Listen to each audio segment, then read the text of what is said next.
Assalamu alaikum bandiraɓe ƴewɓe Djeri TV la télévision aynaye premier chaîne dans nos silo pastoral hande heɗinɗo e wuurtege Diawle tawi nder région de Fatick département de Fatick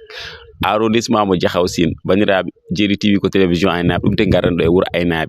hande noon eɗen joddi imam emo gandanɗa ko goto e riverain ji wuuro ngo Diawle iɗi foof en calminat imam sen paari calminen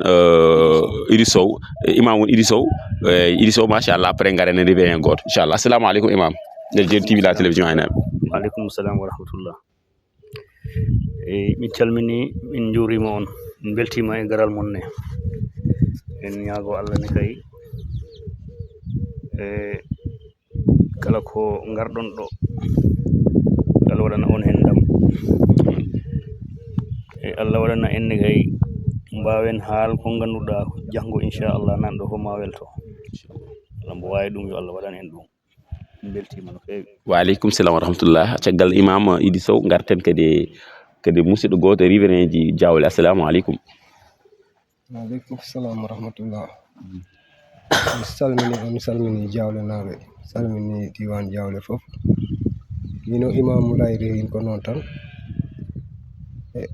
komi ɓetten ko ɗo yo Allah waɗan en hen ndam kala nanɗo ko layeten kone yo waɗan en weltare. Assalamu aleykum wa rahmatullah. Machallah caggal nde calminɗen imam musidɗo men inde kadi Idy Sow imam inde nde Adama Sow machallah Adama Sow Idy Sow no wondi Mouhamed Nasrallah joom Djeri TV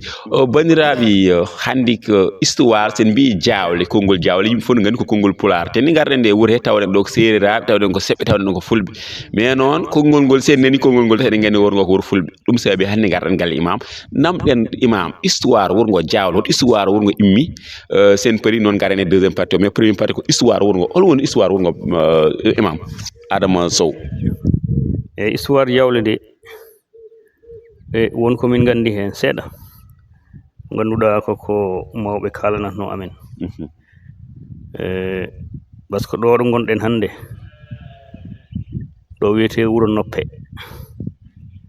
mais ko addi wuuro Noppe Noppe kam wondo arɗo Noppe kam wondo arɗo siinuji fof kam woni mam amen kam jibini Samba Delbi jibini baba amen Gaga Yumma Samba Delbi e Julde Delbi jibini bayam arɗo Noppe noon o dañi sincanuji ɗo e nder Sine ɗo haɗi goni 7 on haɗa andi o ɓooyi ɗo ji 7 o waɗi ɗo mbiɗo waɗi wawi liman haɗi goni 7 o waɗiɗi ɗo o sakkiti Sinthiou wuuro ngo ko ɗo ɗo dispensaire o woni hande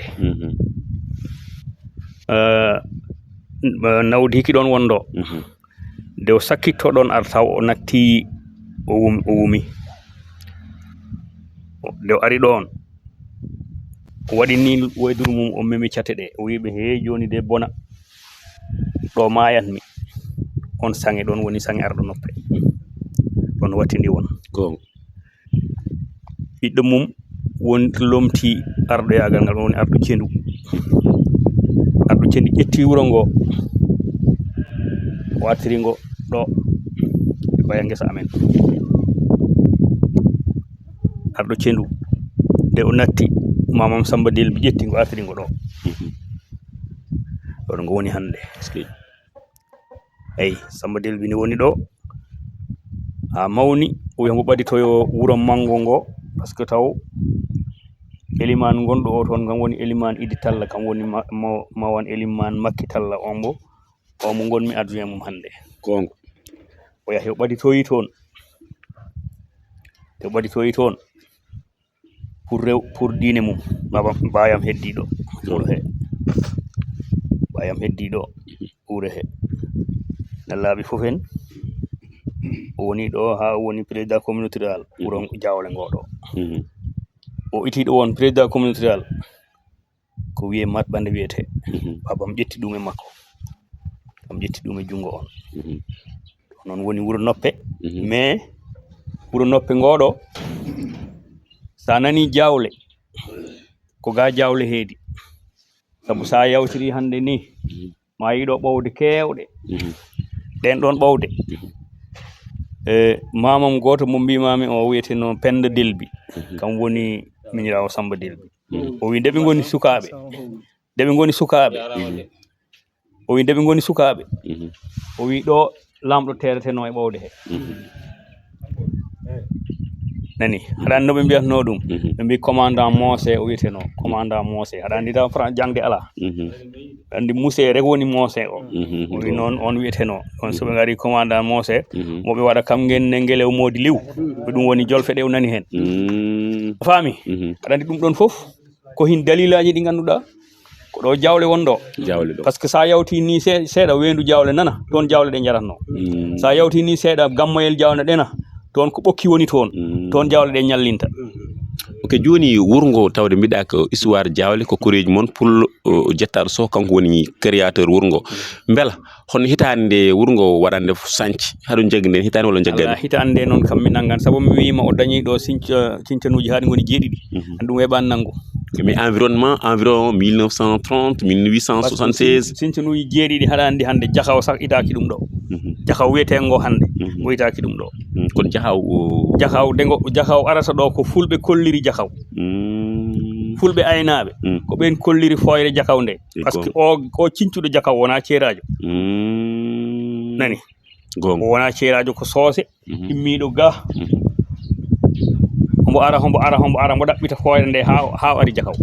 o tawi pullo gaynako o wi ɗum min de so jemma waɗi mami foyre nde kono so weeti montandi o wi ɗum hono ko jiirata foyre nde o sifi ɗum leɗɗe naggam o wi ɗum ar jayen o yaha hombo soppa ha wi ɗum ko ɗo jiyata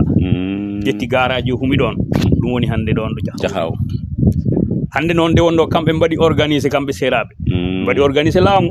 fulɓe ala ko ɓe cukki so wona naggoñ mumen ɓe ɗaɓɓani hawrude ɗum addi hande wiya Sine ko Sine seeraɓe Diakhaw ko Diakhaw seeraɓe ko gonga ɓe mbaɗi organisé fulɓe pottani koni affaire o yahri kono woto fofno noon Sine Diakhaw heɓe ɗo iti mawɓe amen ala wadde wurgo dañi duuɓi temeɗe ɗiɗi pawɗi duuɓi temeɗe ɗiɗi ɗe pawi so tawi cengtameɗe yano to diwan temeɗe ɗiɗi ɗe ka jellide mbiɗa andi oya miñam oya directeur so ari ma won ko haalanma hen kam ko wonko andi hen a faami ɗum woni jawle nder wuuro ga wiyetanoke jawle wuuro Kumak wonɗo to Kumak kamni ko kelifa on ɗo o sinci toon o wiya wuuro Kumak Njal ɗum ko yette jalanaɓe ɓe ɗo o jiya o kamɓe ne ɓe cinci ɗon wiya Njal to dow wiya wuuro Dumbuɗo kono hande ɗoɗo sa rewi juma o hande tindade hande ni wuuro ngo manam tinade bange worgo wuuro ngo ɗon foof koko sakkiti ko ɓe arɓe gari ɗon tan wiya Mbalwa eyyi Mbalwa faami mais jawle sosori ko ni joni jawle baba jawle beela ko fulɓe tan koɗɗo walla ko seriraɓe tan walla ko jolfu walla holli extra ho woni liƴƴi ɗi gandanɗa heɗi mbaɗi composé wuuro jawle ngo eyyi ko waɗi ko hande ko fulɓe koɗi ɗo e seraɓe e jolfuɓe ɓe koɗi ɗo hande fulɓe seraɓe jolfuɓe saabu mi wiyata fuutanke pullo woni fuutanke tan mi fiyata fuutanke kam par ce que mi fulɓe rek fuutanke naati eyyi ko ɓeɗo mbaɗi composé jawle hande noon ɗoɗo jahreten seraɓe ɓe kamɓe ɓuuri doole wuuro he par ce que kamɓe cinci ɓe gari ɓe naati e wuuro he hande ha kamɓe ɓuuri heew manam e 16 wuuro he ɗo eyyi a faami ɗum ɗo ni yaari eyyi dowri ndine sa laari ko dowri ndine e commune he a ƴeewi hande nde seraɓe ɓuuri toon heew par ce que hina waɗi banggue mo ganduɗa toon tan fulɓe keedi kono banggueji kewɗi ko sereraɓe keedi toon eyyi ɗon ni ɗum yaari joni wadde caggal ɗum garen e deuxiéme partie haade min are musidɗo men oɗo caggal ɗum min jingare wuuro he min ji wuuro ngo hen waɗi enclavé saabu min gari nde ha min immi nde Dakar Mbour min gari nde ha croisement Diawle haade min yetta Diakhaw min jiiɗon lawol Boɗigol caggal ɗum noon sombe kadi ɗo woni ɗo min jippi nde min garata nde danaka min jii dal ɗo himo waɗi enclavé dal e banggal laabi banggal ndiyam banggal courant extra an dal a ɓuuri amen noon ko woni wuuro he wuuro ngo holi façon caɗele ɓuuri wonde wuuro mon heɗo ɓuuri won caɗele ko lawol ngol lawol ngol kam ngol ɓuuri won caɗele amen par ce que hande ngol lawol gila ni no min mbi gila jamanu Senghor na ete jomin dañ laawol anden laamu kam ko ari fof funta on ɓe nelda on otoji ɓe nelda on quatre palaji ɗi ngara wiye joni ara nino makki ari Macky Sall waɗi ngol jamanu ngol waɗa joni noon hande ko mbawmi wi Jakaw ɓuri amen jujjuɗe mais soɓe ɓurano amen jujjuɗe ngol watta dévier ngol rewoya Jakaw ngol tindo Gossas sa même ƴeewi danak déviation mboɗo wiyta ha Gossas ha Jakaw woni hedde 15-20 kilométres te sa ƴeewi so wonno lawol Jakaw ɗo hen ɓuuri ɓaɗade ɓaradi Wajur en ɓaradi Gossas en ɓaradi ɓuuri kewɗe ɗo ɓuuri few saabu joni ɗum kam ɓe mbiɗa koko politique bonɗo waɗata politique bonɗo waɗi wadde ɗum ɗon wadde en nani ɗum wadde ɗum no waɗi garen e deuxiéme men invité musidɗo caggal ɗum min o haali min haala histoire wuuro ngo si woni ko mbawɗa hen ɓesdu bisimilla si woni kadi Habib a ƴettama na si woni ko mbawɗa ɓesdu bisimilla si woni kadi kadi garta ko caɗele wuuro kadi bisimilla ko ni no wi rek wawa ɗum jellude sabu ɗum ko layi fof non noon hen yaari wuuro ngo kam ko wuuro fulɓe wonɗo kono hande ko wuuro seraɓe mais dans les temps ceɗɗo alano ɗo ko fulɓe ɓole gonɗo ɗo mais joni seraɓe kamen eɓe gara eɓe cinca nawayno kamen lutti ɗo ɓuuri heew ino wi ko hen gonga mais wuuro ngone encore caɗele ɗe fa hande ina jilla e wahde dañi marché duggere no dañino duggere on wuuro ngo avance mais hol caɗele cikkuɗa haɗi wuuro ngo waɗa duggere comme ni no oustas wima rek si yimɓe jooɗinoma ɓe laydi ɓe layani maire nanguirani yimɓe affaire chef de village uji ɗi ngari ɗi jooɗi ɗi laydi wonde duggere nde ɗo wawi won joni duggere nde si ɓe nangui ñalade ɓe mbi ñalade naggam mbaɗen duggere chef de village foof wiye wuuro ma sa arani kala mbo arani ma tegue alama nokku naggam ma tegue naggam e haalis anani won ɗo hin wonata nden ñalade ɗo ndi hin waɗa boli ɗiɗi boli tati foof duggere dañat marché ɗe mbatta waɗ yimɓe mais ɗo ɗo woni ni ɓayri woni oustas layanino hin maire tonti ɗum ko joni so hibbitima o noddi hande chef de village uji ɗi min waɗnino o contorat ɗum eyyi woni caɗele amen ko bolol ngol ngol o wi ngol kongol caɗele amen no ɓete saabu minen ɗo ɗo jiyata amen sukaɓe amen fof ko fawaɓe ɓe wonduɓe asmaji fof ko dañɓe probléme o woni huɗum woni poussiére o anani miɗen dañi probléme poussiére o hombo amen tampinino bete bolol ngol sigol fewdanoma wuuro ngo hina wawi wonde si duggere ma waw dañ e mais ɓayri bolol ngol fewdaka est ce que ma duggere waw dañ duggere nde weɓata hadde duggere weɓata bolol daña saabu wonde so yimɓeɓe noddama wonde ma ɓe cawar ar